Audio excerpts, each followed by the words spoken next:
Welcome, everyone, to the ACL Athlete Podcast. This is the podcast where we talk about everything related to the ACL, whether that's the injury itself, the rehab process, return to sport, and more. I'm your host, Dr. Ravi Patel, performance physical therapist and coach. Between myself and fellow guests and experts, you'll learn through the lens of the patient, the healthcare professional, and the coach. The goal of this podcast is to equip you, the athlete, with the education to make the best informed decision about your care and your ACL journey. Thanks for joining. Now let's dive into today's episode. What is up, team? We're getting straight into it today. So if you guys have noticed in the sports news especially, Patrick Mahomes and Micah Parsons have both torn their ACLs this past Sunday. And so it wasn't the best Sunday for ACLs, especially with two pretty premier athletes in the NFL tearing their ACLs. Micah Parsons, his was non-contact. If you look at it, it is a very common mechanism of ACL tear. And then with Patrick Mahomes, his was a little bit more of a hyperextended injury. And now you would kind of categorize it as more of an indirect contact injury. So I would say, it wasn't like someone tackled the side of his knee and of course made that ACL tear or that knee do it. He had someone in the process of tackling him on the other side of his body and his other knee hyperextended as he was going to get rid of the ball. And so this is something that is just very interesting with just coming later into the year with the NFL. Of course, every year we hear about, especially in preseason, we get hit with the ACL and the Achilles injuries. And then over the course of the season, you'll see athletes get hit by these as well. Malik Neighbors is another notable. Zach Ertz, which was a gnarly injury recently. Michael Penix, who has had a history of knee-related issues. So this is all just something that I know a lot of people are like, well, what's happening? And I know people wish that there was one specific answer to this, but I'm not going to sit here and act like I know exactly why, because no one will know best besides their medical team. And even then, y'all, that's something that is just pure speculation. People might have some lingering issues that are not necessarily discussed that could lead to maybe some compensations.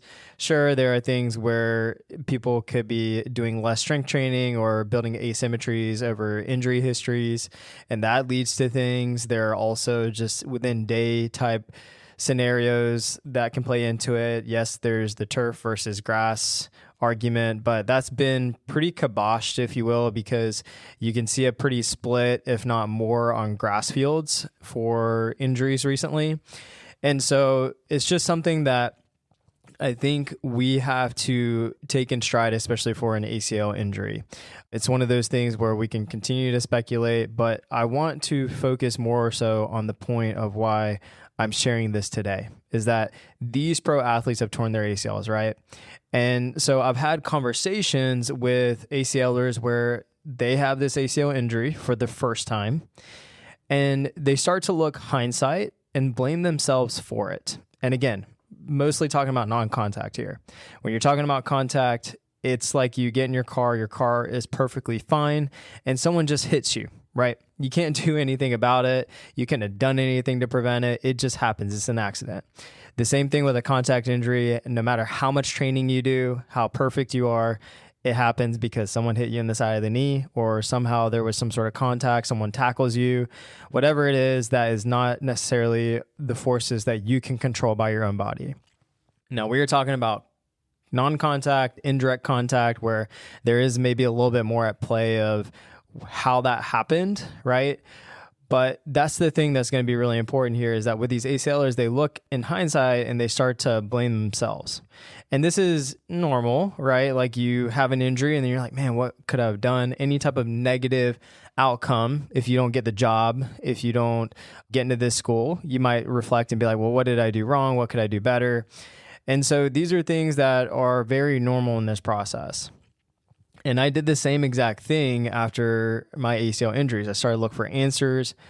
But to be completely honest with y'all, it's really hard to find. There are some that are more obvious, But there are also some that, it could chop it up to just it was going to happen anyways, no matter what, right? And sure, there have been some gaps maybe that you can assess, or areas that have like nagging issues or aches. I know I have athletes who, when I talk about asking them when they had the injury, what they were, feeling leading up to it, and they're like, I had this lingering hamstring issue, or I noticed my knee was kind of having some buggy issues. And it wasn't that knee that had the issue. It was actually the other knee that tore the ACL. So there could be some contributing factors, but I can't necessarily say, and I don't think any true professional, if you're looking at this in isolation, could say that was 100% it. And if they do, that would be a little weary of any absolutes, especially with ACL. But you could also say, there's too much load management issues, like too much practicing or playing a sport without proper recovery. We've got club sport athletes who are practicing every day, going to play, multiple games on a weekend, and they have no breaks, no off seasons. They go into school ball, and it just rinses and repeats, especially with the way that club level play is picking up now and has been for quite a long time. Little to no strength training. This one tends to be a big one I see ACLers blame themselves about. And look, like there can be merit to it. But with that said, I think that we have to kind of take this all within context, right? Nutrition, sleep, all the kind of big rocks that we're trying to focus on in terms of making sure athlete performance and health is really good. And the things that move the needle truly, not, a Theragun massage or some red light therapy. It's the big rocks of, movement, nutrition, sleep, stress management, having community around you. Those are pillars of performance and for recovery. Then it's all the other stuff that is the small filling in the cracks. And so, yes, we can argue about these different things that contribute to it. The thing is that we even see people who are doing these things really, really well. And guess what? They still have an ACL injury. Now, that doesn't necessarily mean you don't work on these things. There are controllable factors that contribute to this. And then there's also just uncontrollable factors, right? And every ACL injury is going to be different. And I think that there are a lot of things we could always point the finger at of why it possibly happened. But in reality, in majority of cases, we won't know. And I don't think it's super productive, to be completely honest, to do that, because while I do think there's some value in reflecting, but there's also just in situations like this, sometimes stuff happens. Or, if you have a kid, close their ears, shit happens. Like this is just the reality of ACL injuries, right? And that's why I bring these players up, especially these pro players. You can, yes, play through some stuff, but in reality, these players have the best genetics. Like people who are playing professional sports, we would argue they have the best genetics. They have been gifted to be able to perform at a high level in terms of performance. They have the best training. They have the best resources, the best finances. I mean, some of these guys spend hundreds of thousands, if not millions of dollars every year on their health and just recovery. And this is their full-time job. They get paid to do that. Guess what? Still happens to them. They're not ignoring this stuff. It's just something that no one is immune to it. And so that's the main thing that I want to get across here is that no pro athlete, no college athlete, no high school athlete, no middle school athlete, no, older athlete, if you will, is immune to an ACL injury, especially pro athletes, even though they're considered the best in all areas, right? And so my point is that it's healthy to reflect on this, but don't dwell on what if I did X or blame something else. Maybe this could have been different. I think that it's something where you could do everything perfect and it could have still happened. First, ACLs, in my personal opinion, are harder to prevent because we just don't have many predictors for a first ACL tear for someone. They even did a study where they looked at the typical knee valgus, and they looked at people who had knee valgus during movements of a jump, and they tried to predict, will this person go on and tear an ACL? Guess what? There's no correlation between what the naked eye could see of what we would assume would be someone who could go on and tear their ACL. Guess what? They didn't. They couldn't find any relationship. And so it's just something that I think we can try and assume, okay, yeah, we can figure out who is going to be that person.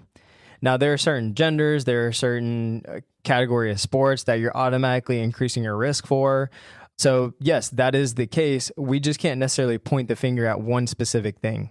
If you can, then you have solved all the problems. But with that said, it's very multifactorial because you can throw a lot of things at it from, yes, gender, age, sport. You can also talk about, yes, if you want to talk about things related to female athletes, menstrual cycles, which I think is not nearly as prevalent as what the overall news and media portrays, even though that's where a lot of funding is going pushed towards for FIFA. I actually think it's more of like a culture-based issue that female athletes are focused to, or more so told to, just basically jump into sport a lot faster, and they don't have as much development over a period of time. And then all of a sudden they're playing sports year round, especially if you talk about soccer, which is a high re-injury rate. And guess what? They're the ones who also have a higher re-injury risk. So there are a lot of layers to this. And then also just no exposure to strength training, which is one of the biggest players for reducing the risk of any injury. Strength training, heavy strength training, athletic development, not just playing your sport, but building a really good athletic base and strength profile. Huge, massively huge. So if you're a parent listening to this, if you want to prevent ACL injuries, that is going to be the number one thing. Allow your athletes to be able to take breaks from their sports. Don't specialize in a sport. Focus on movement, nutrition, on good sleep. I know it's typically younger athletes and teenagers who focus and have a struggle with this. But with that said, like, this is something that's going to be super valuable, especially if we're talking about what we can control in this process. But this is where the predictors are a little challenging from that first ACL standpoint. Where the weight and focus needs to go, in my personal opinion, is going to be on re-injury. You have had the first ACL tear, maybe it's the second or third, and this is something where we're trying to reduce the risk of that second, third, or fourth ACL, depending on who you are and where you're at. But whatever that next ACL is, we're trying to reduce the risk of that. And so this is where we have the most impact and control over, is the re-injuries. And this is where we have to leave no stone left unturned. Starting from day one, proper movement, nutrition, sleep, stress management, the big buckets of health, and most importantly, using research-guided, criterion-based progressions, using data to drive this process and the testing, and making sure that the programming and guidance is individualized. And if you could say you feel 10 out of 10 here, then amazing. If not, then you need to figure out what you need to change in order to make sure you reduce your risk as much as possible for another ACL injury. And the thing is that I find a lot of people who are looking for cost-effective options and trying to just try and shortcut some of these things, or try to game the system a little bit, thinking that they can figure it out on their own, watch videos. And y'all, this is hard. Like, you wouldn't go out and build a house, right? Like, unless you're a contractor who can build a house and is very educated on it. So this is no different, to be completely honest. Like, I wish that it was just something so different that people almost had no choice but to give it to somebody. But since it's in our own human body, we have a little bit more control over the training of it, the choices we make, of course. And so it makes it just really challenging in this particular area, because the cost of another ACL injury is so high. And I think people don't weigh that enough, and they think that once I go through this and they just work through the process, that they'll get there. But it needs to be done right. And that's where it's so important to focus our energy here, is because the previous ACL injury, especially if it was your first, isn't worth the energy or mental stress to fight over. So if you're listening to this, that's the one thing that I want to tell you, is that the first ACL injury, don't sweat it. Like, it happens. It happens to these pro athletes. It happens to everyone, right? Like, no one's immune to it. Yes, be reflective on it, but put your energy towards making sure that you make this your last one. And that's what I always tell people. Use it as an opportunity to come back stronger and a better human, a better athlete. And you can do that. It's an opportunity to rebuild yourself from the ground up. And I think that so wholeheartedly, as an ACL athlete myself and working with tons of ACLers. It's just something that we have to lean into and make sure that we make the most of. I think sometimes it can be looked at as like, okay, let's let time progress, let the ACL heal and it'll be back to where it is in 9 to 12 months. And people just kind of use that as like the time frame of like, okay, then I'm good. But in reality, the ACL biological healing is only one part of the pie. To be honest, it's the easiest part. The hardest part is the rebuilding of athletic qualities to get you back to the sport you want to play or the activities, and to be able to make sure that you're at a certain point that you're super resilient, you're more injury proof, if you will, and making sure you're not compensating and you're moving very fluidly as an athlete and as a person. And I think that's super, super important in this.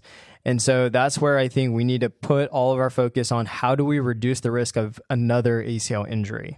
That's where PT, medicine, that's where coaching, like all this is going to take place, and what we can really lean into and focus on, and what I would suggest for you as well, because that is where you will be able to say, okay, I stepped on the field, I got on my skis, I went onto this court, and I tested out where all the criteria shows is proper, and making sure that I've been training consistently my legs, expressing myself in a bunch of different athletic ways, from like sprinting, cutting, being able to jump.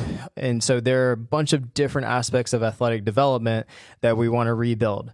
And so that's where we want to put our focus on, is what can we do to reduce the risk of that, and also making sure we hit the benchmark criteria that is so key that the research shows that reduces the risk of an ACL injury. Then we can start putting numbers to it, of course, through this process, and making sure we dial that in as best as possible, and earning the right to get back to it, and not leaving it to chance, not leaving it to just a timeline of even 12 months, because face it, there are a lot of ACLers who might have to go beyond that. But I promise you guys, it is not worth trying to do this again. It is not. So make sure you do it right. Do it one only time. Make it your last one. And use this as an opportunity to come back stronger and a better human. Until next time, this is your host, Ravi Patel, signing off.